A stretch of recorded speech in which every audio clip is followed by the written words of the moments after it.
Welcome to Full Prefrontal, the show that exposes the mysteries of executive function. This podcast is a collection of conversations about the role of the prefrontal cortex, which impacts your focus, planning, problem-solving, emotional balance, and independence. So join us as we explore executive function and the science of learning. And now, here's your host, the founder of EXQ, Sucheta Kamath. Welcome back to Full Prefrontal, exposing the mysteries of executive function. I'm your host, Sucheta Kamath, and I believe by trying to find a connection between neuroscience, psychology, and education in everyday life, we can help people transform their lives. This is one of the ways we can all achieve personal and collective growth. As you know, I bring you experts from all around the globe, trying to really take a deep dive into various topics. And this podcast is fueled by specific goals. One is to explain what executive function is and how crucial it is for personal development, self-sufficiency, and even moral development. Second is to help people understand the relationship between the current self and the future self. And anytime we take on this task of engaging in change, self-change, we need experts to guide us because we are not as observant as we think we are. And lastly, I'm really hopeful that these conversations will help you create a playbook for personal success.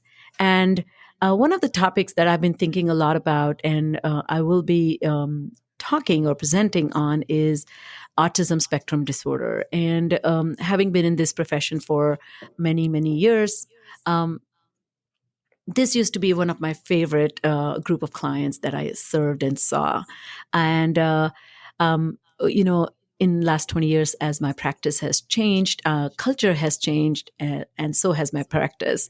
I see that there's greater awareness, there's greater acceptance, but there's also a shift in how people with subtle symptoms are seeking help. And with that in mind, I am delighted to invite a dear colleague and a friend of a friend, Dr. Donna Henderson. She has been a clinical psychologist over 30 years. She's passionate about identifying and supporting autistic individuals, particularly those who camouflage. And we will take a deep dive into the word camouflage here. She's a co-author with Dr. Sarah Wayland and Jamel White of two books, Is This Autism? A Guide for Clinicians and Everyone Else, and Is This Autism? A Companion Guide for Diagnosing. Dr. Henderson's professional home is the Strix Root Group in Silver Spring, Maryland, where she provides neuropsychological evaluation for children, adolescents, and adults who would like to understand themselves better.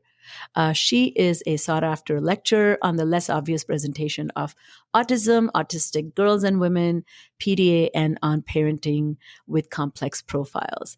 One of the reasons she is on this podcast is I had the surprise privilege of attending one of her workshops on ASHA Learning Paths, which is the American Speech and Hearing Association. And then I backtracked and connected it with Bill Strixrud, who has been on this podcast. So with all that said, welcome, Donna. How are you today?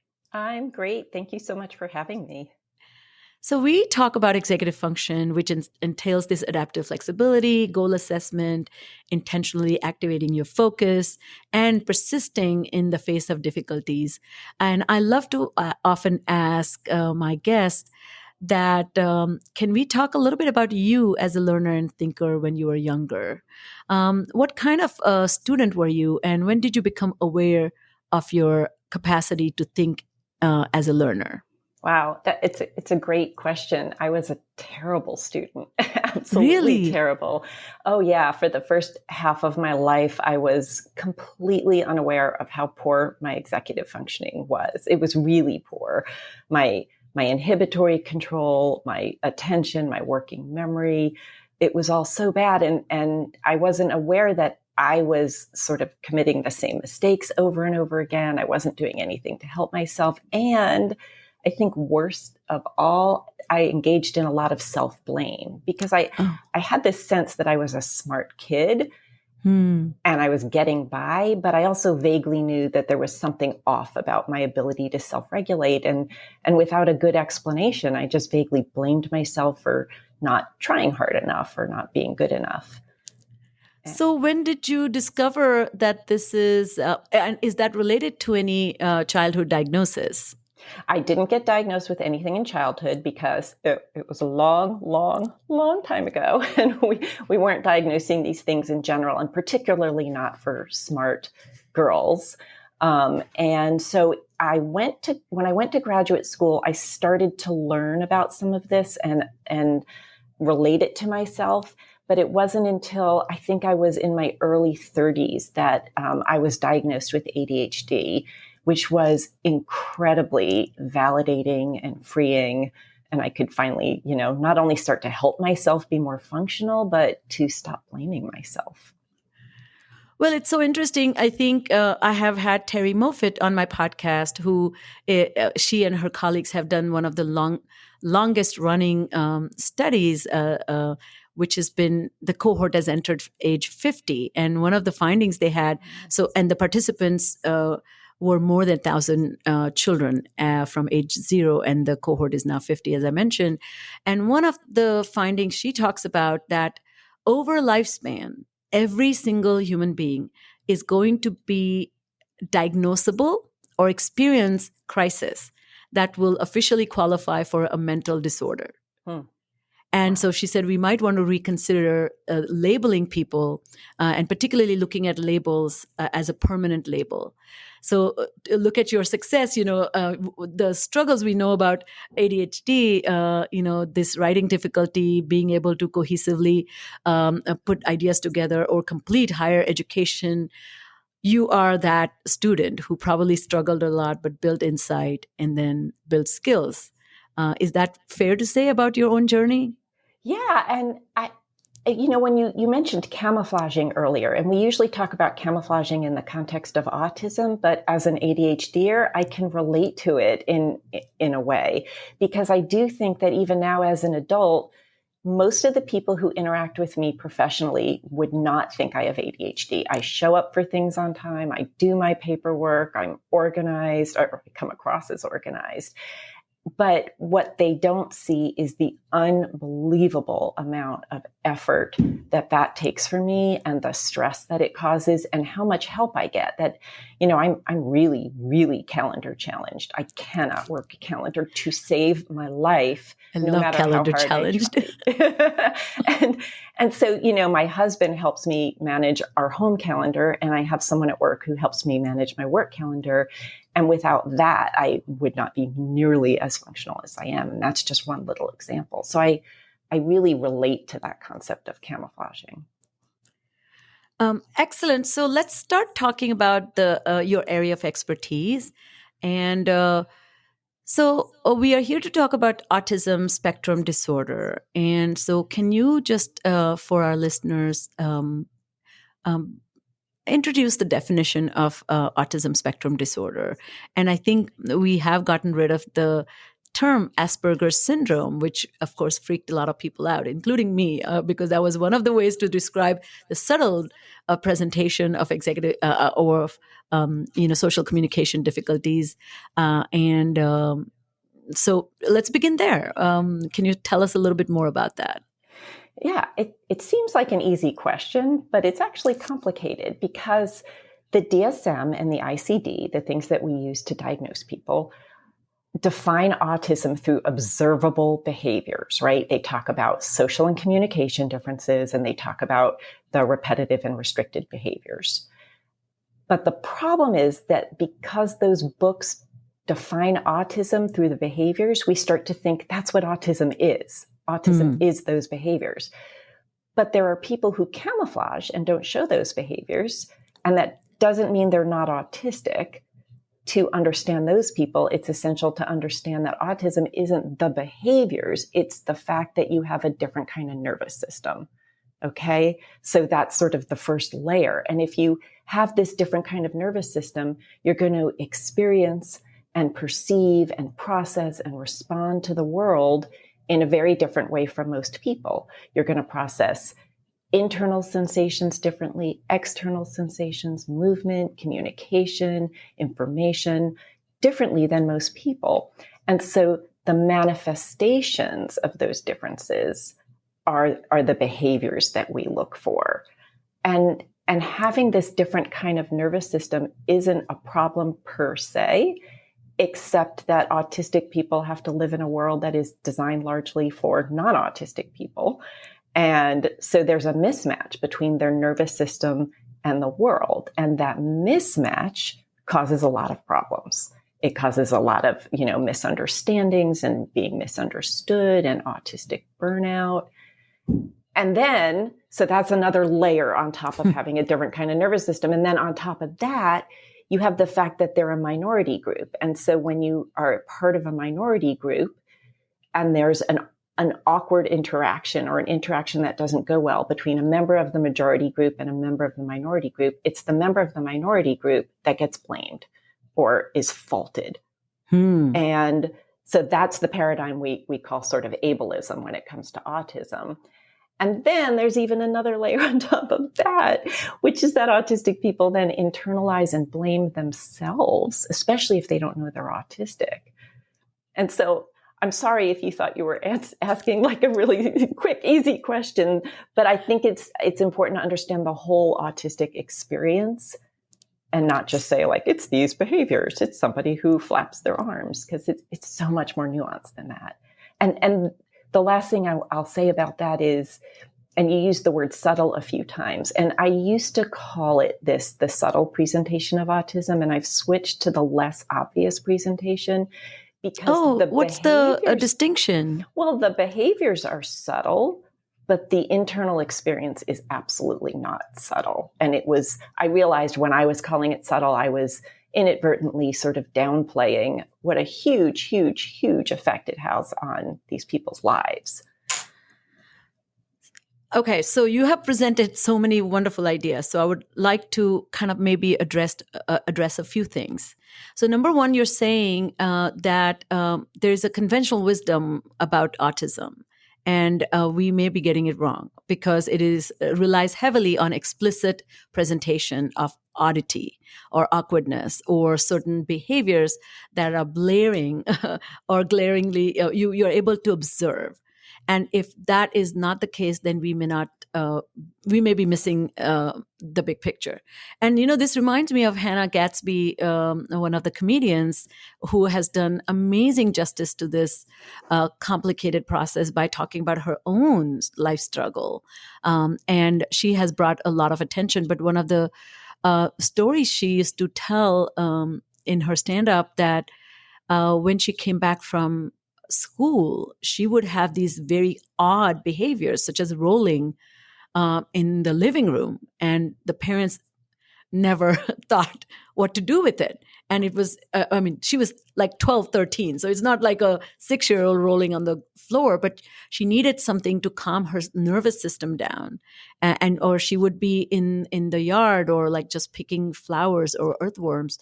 So but that's a solo game. Like nobody's observing that. And it's not even in the context of academics. So she appeared semi-well put together, but nobody really, other than calling her different, they left it alone at that.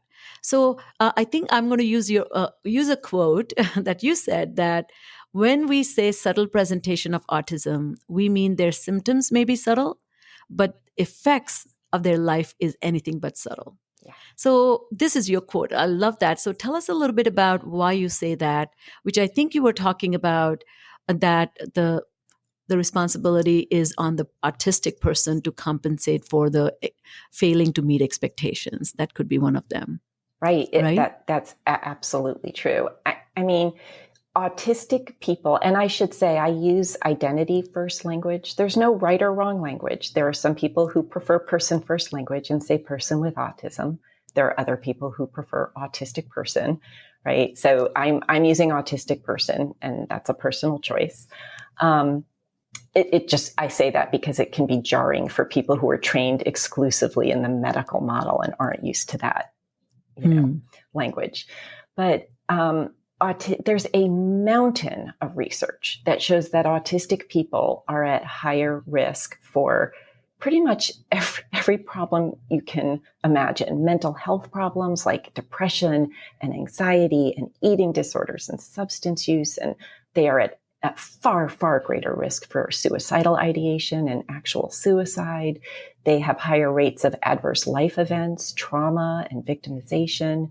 They have higher rates of so many different kind of medical challenges, GI disorders, asthma, allergies, autoimmune disorders, diabetes, so many medical challenges. I mean, so that's why I say the effect on their lives is huge. Whether or not they know they're autistic, they're at higher risk for so many challenges. And, as you were describing the list of, which is, again, going back to, and this may not interest all of our listeners, but when it comes down to diagnostic process, even as a speech and language pathologist, if we are looking at a young patient or client and serve the needs, some of these questions may not even be asked, or it may not be part of education, why we should intervene or support. So I think you made your point very clear that there's profound ramifications over a lifespan. But two, I think the personal insight is very critical so that you're advocating on behalf of yourself. But the very skills that go into advocacy are challenged.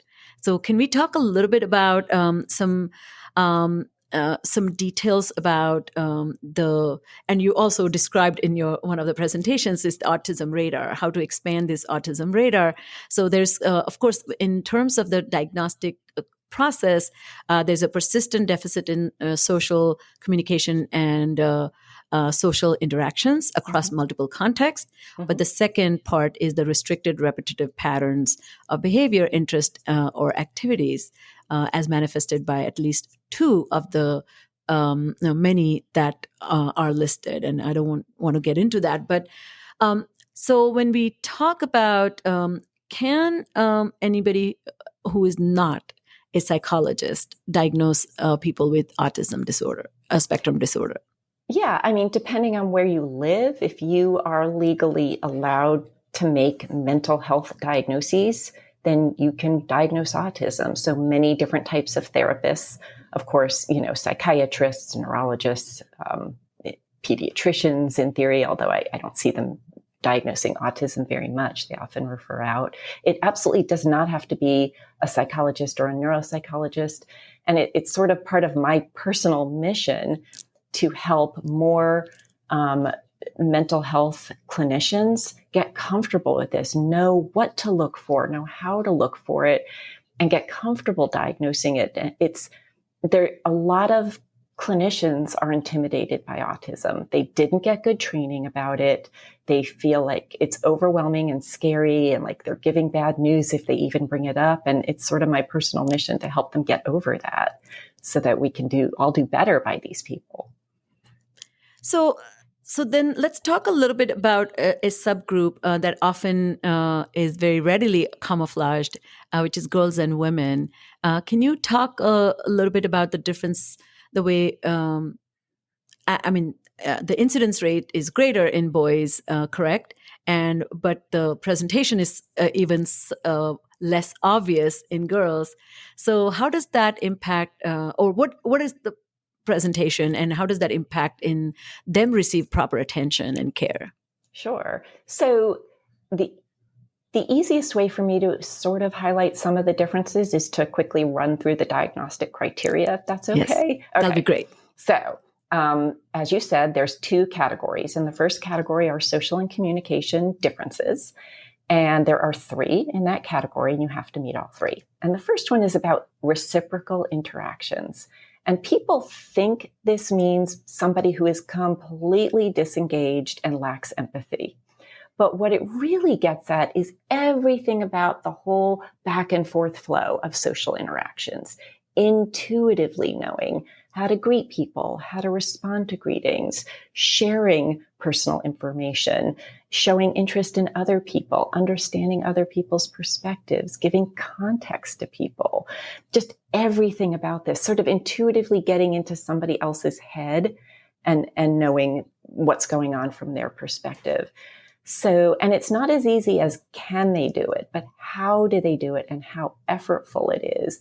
And so what we know about a lot of autistic girls, and the research is on the girls, but of course, anybody along the entire gender spectrum can have this less obvious presentation of autism. So we should say that, is that they have better functional social interaction skills than the boys do, but they are working very, very hard to pull that off. And their prefrontal lobe in particular is working. They are going through decision trees. They are planning.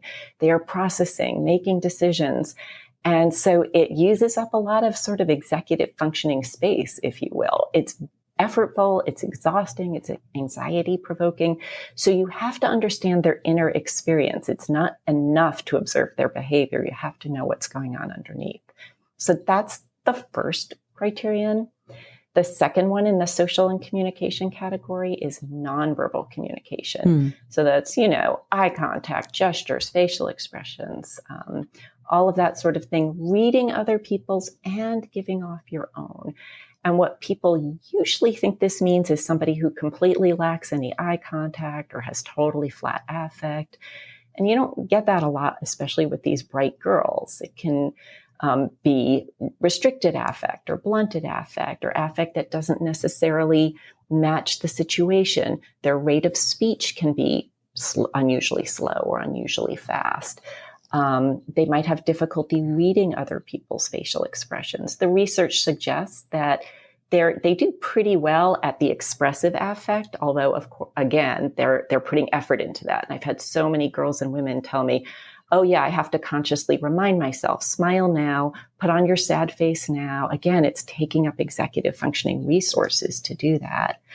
And one thing, if I may interject, I was watching in preparation for this, like watching TED Talks, and I think Nima McCann is her name, who talked about this, her own hidden Asperger's presentation with girls. And she was talking about this point that you made about feeling exhausted, like always feeling that she is like on high alert, like combat zone alert.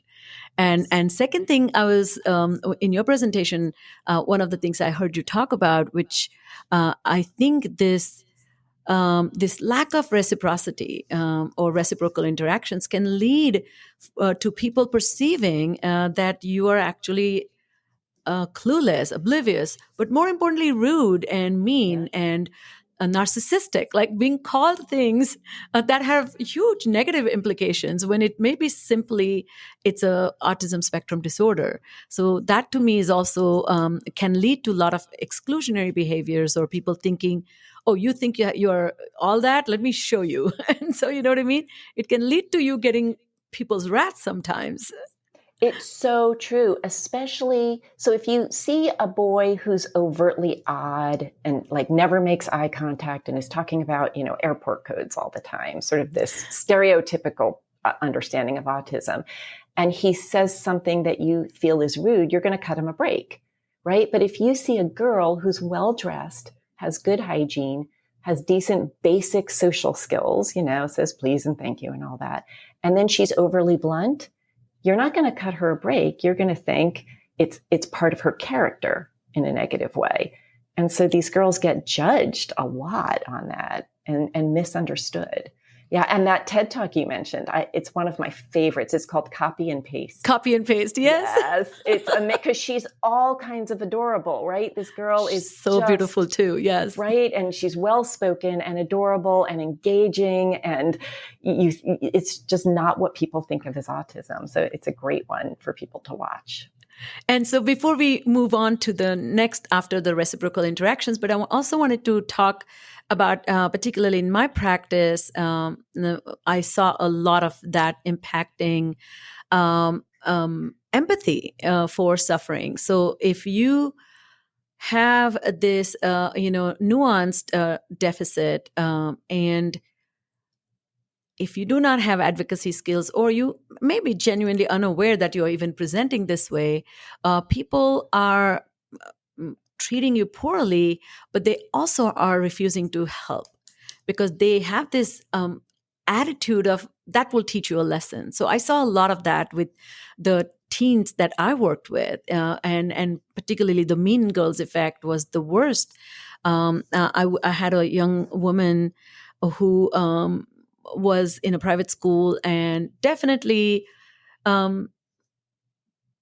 not picking up on a lot of subtleties of how people are treating her, but always felt that she tried to join a club. And this was her freshman year. And every single club, they would say that it's full. Now, there was no reason the club would be full, but she literally believed them and would go to the next one and tried the same thing. And so finally, when she came, this was 2 weeks after school had started, she said, I don't know, somehow I missed how to belong to a club because all clubs are full. So anyway, I reached out to the guidance counselor and I'm like, what is your protocol? Can students not join? She said, there's nothing called full. Like, it's not based on number of students. She did not know. Yeah. But they just did not want to have her there. And then the out of ways, they went out of their way to do that. So I bet you have a lot of experience in this. How do these children, particularly these young teenagers, present themselves in your sessions? Well, one-on-one with a supportive adult in a quiet environment, that's great. Best case scenario for most of these girls. And so I often do notice, some quirky little things, but quite often they are unbelievably engaging and delightful and fun to interact with, and they're at their best. And clinicians have to remember it doesn't matter what they're like in our offices as much as what they're like with their peers. And so this whole idea of you can just tell if someone is autistic in your office, you have got to throw that out. And I still fight that one, but because we have this sort of deep idea, you'll just know if they're autistic. And that is not true for these girls. You have to look at the data, and the data is history, what they're like with their peers, what they're like out there in the world, not necessarily in our offices. Do you request them to provide you with a video? How do you gather information about that? Yeah. So interviewing is far, far, far, far, far, far more important than social cognition tests. Our social cognition tests are not great. They're getting better, but they're not great. And so I interview a lot of people. I interview current teachers. I interview prior teachers. So if somebody's in 9th grade, their teachers don't really get to see them in unstructured interactions with their peers a whole lot, right? So I'll say to the child and to the parents, who's an elementary school teacher that got you, that might remember you? I have never once, not one single time, called a teacher about a prior student and had that teacher say, I don't remember that kid. Teachers are amazing. Like, I barely remember yesterday, and teachers can remember a kid they had 12 years ago. It's unbelievable to me. So it's those elementary school teachers. I look at report cards, especially elementary school report cards for little signals of something that was going on. And I'll interview anybody, their friends' parents, their grandma, Girl Scout leader. I just talk with the girl and her parents about who in your life has seen you interacting with your peers that I can talk to. And importantly, I interview the girls themselves to understand their inner experience. That is absolutely essential. And the best, easiest example of that is eye contact. So many of these girls make very typical eye contact. You wouldn't notice anything unusual about it. But if you ask them, what's eye contact like for you? They'll have a lot to say. Yeah, it's exhausting, or I don't mind it, but I have to keep reminding myself, or I hate it. It's stressful, but I know people want it. They'll give you something. Whereas non-autistic girls, they'll be like, I don't know, it's eye contact. I don't think about it. It just happens, right? They don't even understand why you're asking this question. And, this is the difference I see between young men and women that I have worked with. Young men are oblivious to this insight about how hard a girl will say she has worked on her eye contact. the boys wouldn't even put that effort. They're not giving eye contact, and they're not aware of the effort that one might need to put, or they may not even place the value that other people wanted. So one question that popped into my head is, why is it so? Is it the socializing of the girls that really kind of there is awareness that I must exhibit these skills, but I don't have them. They're not natural to me. Is that why they even have more assimilated skill set than the boys do? Yeah, it's probably, there are probably multiple reasons for it, but a big one is sort of how we raise girls as opposed to raising boys, and how much more social girl world is than boy world. And, I had a girl in my office today, I think she's 11, and she eats lunch with the boys at school, which for some reason is upsetting all of her teachers and her parents. Like, I don't get why everybody's bothered by it, but they are. And I asked her, what makes you choose the boy table over the girl table? And she said, the girls are all talking about pop culture and their problems and this and that and their feelings. And she said, I hate it. I don't understand it. It just doesn't resonate with me at all. And the boys, they talk about two things, cars and poo. She said, and the other thing she said, and this is so true, and these are my words, not hers, but this is what she said. Basically, in girl world, there's no forgiveness. If you commit a social faux pas, especially girls from 5th through 8th grade, that middle school era, they're unforgiving. Whereas boys don't care. They get over it. She actually said, you could punch a boy in the face and he'll still be your friend and he doesn't care. And it's true. I just think boy world and girl world is so different, and especially in those middle years there. I love that. This just reminded me of a clip, of a dating clip. So I don't even remember the show, but the two people got together, and I think the boy was on an autism spectrum, and he it was like a as I said, date. So he there were props on the table to ask questions, and the question was, name 3 favorite things. And so of course the boy says, my first favorite thing is Batman. Second favorite thing is trains, and this is a grown up, like a 26-year-old. And the third thing is chocolate milk. And then he turns to her and say, "What do you think about my favorite things?" And she said, "I don't like them." He gets up and leaves. He said, "If you don't like Batman, I don't like you." And just leaves. There you go. Yeah. So in that way, it is kind of, to me, I call them all people, autistic persons, individuals, as the most golden hearted individuals, because their feelings and emotions are transparent and there's genuine no malice. So I just really appreciate that. I agree. And the other thing that I think that example brings up is the autistic communication preference is often to be very direct. They don't do as well with indirect communication, implicit communication, figurative language. That's harder for them to express themselves that way, and to understand when other people communicate that way. And so they have this very direct communication style, which that story beautifully portrayed.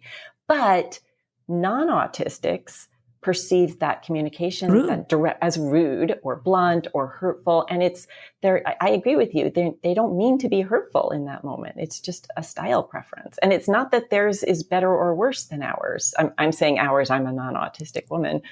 It's just different, And one paper, Steven Pinker, many, many years ago, wrote a paper of indirect speech, the veiled communication, and evolutionary purpose of veiled communication. Why did we begin to hide our intent? So when you could really, so it was a sophisticated way of yielding collaboration and cooperation from others. So one of the things that the disadvantage I see, and when I do the metacognitive training with autistic persons, this is what I talk about, is what is the benefit of certain modifications to your communication, because ultimately communication is means of yielding a community, or a community where you cooperate and others cooperate with you. Right. So you may not want to be friends with them, or you may not want to like them, but if in the workspace you want to collaborate, at home space you want to collaborate, and collaboration is one of the strongest ways to reduce a burden, right? Personal burden. And so it is really interesting to me. I was wondering if you have any thoughts about this idea of my preferred communication is direct, which may present me as a blunt, insensitive person. But should I also think a little bit more of intent versus impact? Absolutely, with a major caveat. And yes, the caveat is, as long as the burden of change isn't all on them. And that's what we tend to do. You need to change to fit into our world. And ideally, we're all adjusting to meet each other halfway. And I can give you a great personal example of that if you'd like. Yes. So my family, I have 3 children. 2 are autistic. 1 is not. And really? So on my side of the dinner table, it's me and my non-autistic kid. And then on the other side of the dinner table, it just happens to be the 2 autistic kids. And I say kids, they're young adults. We didn't plan it that way. That's just where everybody sits. And my husband sits at the head of the table. So one day, my non-autistic kid was telling a story, which admittedly was not the most fascinating story. But I was watching my 2 autistic kids that they were looking down at their food and they weren't looking at her at all while she was telling this story. And I was getting more and more annoyed on her behalf because it felt rude to me as a non-autistic person. And so after a few minutes, and this is going to shock people, but this is how we talk in my family. It's not for everybody, but it works for us. I love it. I said, hey, autistic people, how about a little eye contact over here for the non-autistic people, right? And we all laughed.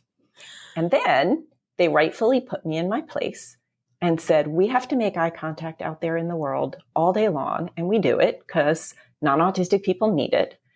Why should we have to do it in our own home? And they were right. It was incredibly ableist of me, right? It never even occurred to me. Can they get a break? I need it. Like, why should they have to meet my needs, right? Yes. It was, and so just being able to be open and talk about this stuff openly with this idea that nobody's right or wrong. We're all just trying to find middle ground here that we can live with, And, to me, like that is such a profound example of how to do it well. I think people think that you become a person and come out and interact with the world. We need to where is Stacy? Well, she's gone on a retreat to change herself and then she'll be brought back and then ta-da, Yeah. I love this idea that you can get into these difficult spaces and say, I needed a little eye contact, and then your children being able to say, but I'm exhausted, I'm unable to give, but that doesn't diminish my engagement or participation. And you say, I got it. Right. That to me is profound, wonderful, excellent communication. That's what we want. Yeah. And that's just eye contact. And you could just talk about that all day long, because I can't tell you how many autistic students I've worked with whose teachers get annoyed with them because they don't look up at the teacher when the teacher is lecturing, but they can focus better when they're not looking at her. And they shouldn't be forced to look at her or to be judged for not looking at the teacher, right? And at the same time, they need to learn that in certain conversations, like in a job interview, if you don't make eye contact, it's not going to go well. And there are times when you do kind of need to suck it up and do things in a way that you don't love, right? And it's a matter of, and this goes back to camouflaging. Camouflaging isn't good or bad, right? It's useful. But if overdone, it's too exhausting and stressful. So the idea is to know when you're camouflaging, when you should camouflage, when you can drop the mask, how it all feels, so you can be in control of the whole experience, This reminds me of my interaction with my husband. When we drive, like when I'm very animated, I like to look at people. And I'm driving, and we have just come back from a party, and I'm driving, and I like to look at him. And he says, why do you have to look at me to talk to me? Just focus on the road. I'm like, but I want to see your expression. And so I think this is such a interesting thing, because I am like a eye contact hog. And I think that particularly informs my lens. So I can see being a little judgy of people if they're not providing what I am craving for, without really thinking over what am I compromising so that they receive what they need. So a really fantastic point about that. So we still have two more diagnostic criteria that you were talking about. So can we talk a little bit about the relationship management, which is the second part of the first part of diagnostic process? It's the third part. So under social and communication, we have the interactions, reciprocal interactions. And number 2 is nonverbal communication, which we briefly talked about. And then the third one is relationships. And people think that means somebody who doesn't want friends or doesn't have friends. And that's not the case. And, most of these autistic kids have friends or have had friends. They may have difficulty making new friends or deepening the friendships or maintaining the friendships. They may have trouble understanding different relationships, having healthy relationships, managing conflict. So some aspect of relationships. It's not that they're just friendless. And so that's an important thing to know. And particularly with the girls, the timeline here can be very different because in elementary school, a lot of times the moms support friendships. Friendships are based on who lives on your street, who is your mom's friends, and who's in your Girl Scout troop, right? Who's in your class at school. And there's a lot of support and scaffolding for play dates.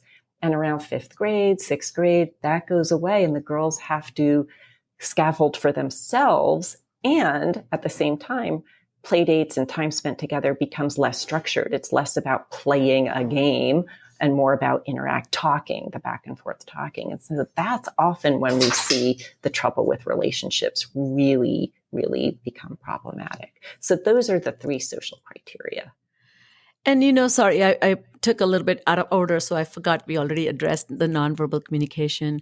I think one thing I was curious about, so these 3 components that you just described, I think that is under the social and communication category. And then we have the second category. Can you quickly talk about that?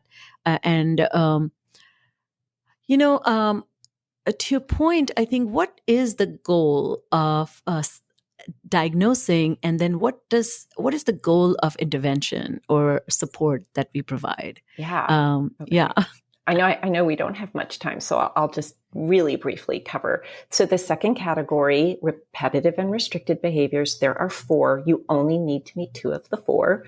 The first one is behavior that's repetitive, and it can be movement, speech, or use of objects. It doesn't have to be something as overt as hand flapping. It can be pacing back and forth, watching the same TV show over and over and over again, reading the same book over and over again, making lists, obsessively making all kinds of lists because it's fun. So there's a wide variety of stuff there. Number 2 is flexibility. And it's not that somebody's inflexible every moment of every day and is a big behavior problem, but they have some vulnerability to black and white thinking, to getting stuck in their thinking, to being literal, to being a rigid rule follower, having difficulty with change or perfectionism. So the third one is interests. And in sort of the stereotypical autism presentation, we think of odd interests like orange traffic cones or airport codes. But with a lot of these girls, it's typical interests that are really, really, really intense. So they might pick somebody in pop culture, like, a K-pop group, or reading, animals, warrior cats is a big one, and then they just get really, really intense about it. And then the last one is sensory. And, with sensory stuff, people think of our 5 main senses, but there are 8 senses.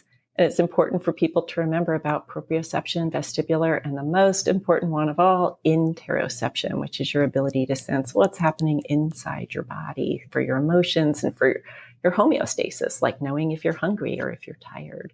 So that is like the fastest possible overview. Sorry, listeners. I could not have done it any faster.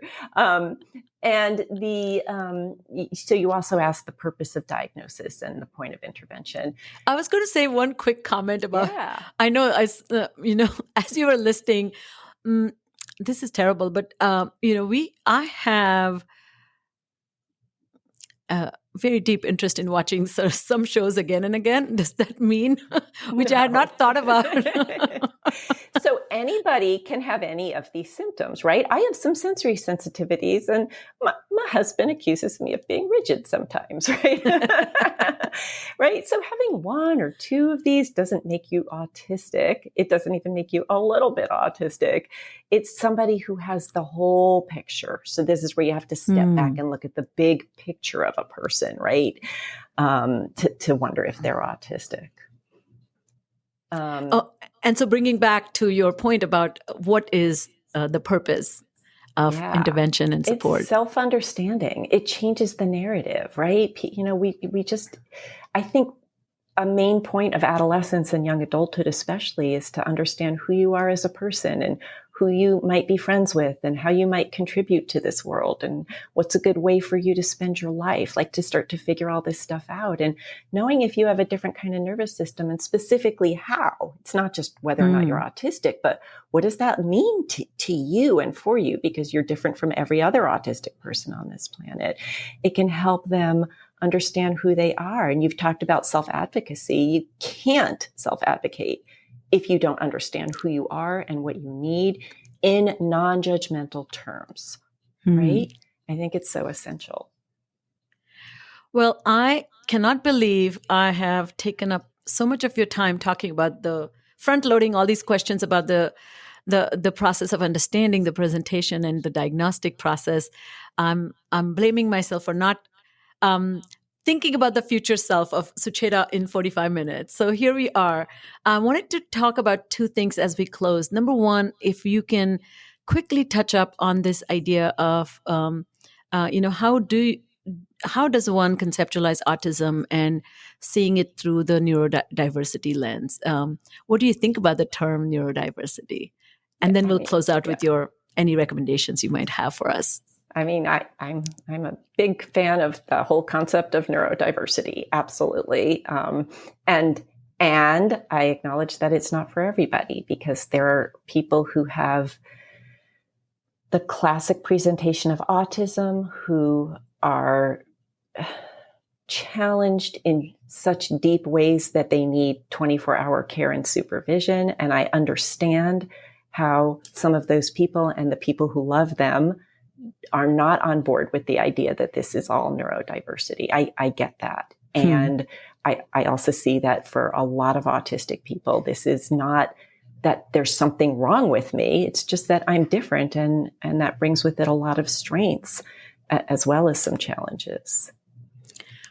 Well, I think the bottom line conclusion I have received from you, your work, your books, the way you present, is this incredible compassion and much larger lens, the 30,000 feet view, because to your point, I think there are multiple ways we behave, think, act, and our thinking and feelings are invisible.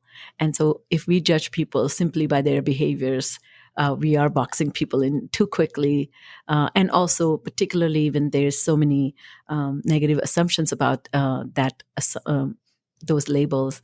So as we close, what are a few recommendations you have for our listeners as they can learn from you, and what has influenced you to become this incredibly knowledgeable and thoughtful person? And it doesn't need to be, of course, professional work. So, gosh, asking me for book recommendations is like torture, because I want to give you my favorite 50 books. But okay, I'm gonna give you 3. Okay. And only one of them is directly related, but the other 2 are closely related. So what I mean when I say I'm autistic by Annie Kotowitz. Okay, great. Because you can, to read things by autistic individuals is the best way to understand this. And Annie's book is just fantastic. So if you're going to read one book to try to understand this, what I mean when I say I'm autistic. I recently read The Extended Mind by Annie Murphy Paul. I love that book. Oh, can you please interview her for me? Yes, I will. Oh my God. Oh my God. That if you want to understand thinking and executive functioning and how to help, oh my God, read that book. And such a beautifully written book. Amazing. And Love that. Thank the you. last one I would say is one of my all-time favorites is called Tiny Beautiful Things by Cheryl Strayed. And she's the woman who wrote Wild. Oh, yes, of course. Yeah. People know her from Wild, but Tiny Beautiful Things. She actually did an online advice column for years called Dear Sugar. And so that book is a collection of letters people wrote and her responses. And they're detailed. They're not quick little like, what do I do when I get a gift I don't like? They're much more detailed. And the reason I love that book so much, it is an absolute masterclass in validation and how to validate somebody, like truly, deeply validate them no matter what, even when you're going to then disagree with them. And so that book is near and dear to my heart for that reason. Oh, fantastic. Anybody who has an advice column, because to appeal to multiple people as you're thinking about giving advice, you have to really think about multiple perspectives. Well, thank you so much. I have thoroughly enjoyed and learned so much from you. And I think I will say the same for our listeners who probably are going to request that you come back. So I will reach out to you again in 6 months. So maybe we can talk about particularly your approach to managing these challenges in autistic individuals. So thank you again, Donna, for being on this podcast and providing us with great insight. And listeners, that's all the time we have for today. Thank you again for tuning in. And these are important conversations, as you can see, that we are having with amazing, incredible, knowledgeable experts who are passionate about the work they do and the change they bring and help us become better people. So definitely, if you love the conversation, leave us a review, share this podcast with your friends and family, and definitely stay tuned until next time. So thank you once again, Donna. Thank you. Thank you for having me. Thank you for listening to Full Prefrontal, exposing the mysteries of executive function. To contact your host, Sucheta Kamath, and learn more about her work on improving executive function, visit her website at exqinfiniteknowhow.com. That's www.exqinfiniteknowhow.com. Tune in next week for another informative episode of Full Prefrontal, hosted by the founder of EXQ, Sucheta Kamath.